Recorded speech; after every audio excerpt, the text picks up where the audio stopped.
Yeah, Mr. Black 2010. Samo za moje fane. Ok. Veliki pozdrav ide MC Bato. Caci brate. Ok. Idemo. Sedim sam u sobi, ti nisi kraj mene, a tako jako mi fališ, suze su mi krenule. Slike naše gledam, kako lepo bilo je.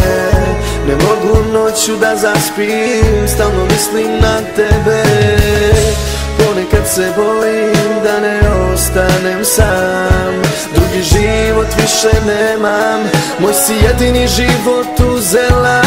Mala, molim te, vrati se, mala, ne mogu bez tebe. Ti si život moj promenila, zbog tebe živim jedina. Mala, molim te, vrati se, mala, ne mogu bez tebe. Ti si život moj promenila, zbog tebe živim jedina.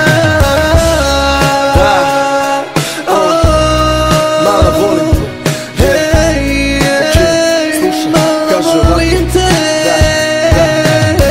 Gledam kako kiša pada i setim se na nas. Ludo smo se volili, tu nema meni spas, ne mogu da se izvučem. Kriza mene ubija, ti mi fališ ludo, sve me ovo tako uništava. Svi su znali da smo zajedno, frendovi, drugarice, cela tvoja škola, sad sam svakom drugom kreten, a ja se kajem i sve me to ubija. Ne mogu da ti priđem, to me tako bolno probija. Sada da ti kažem, izvino, prosti mi za sve, tvoj su prve reči, lažeš me i mrzim te.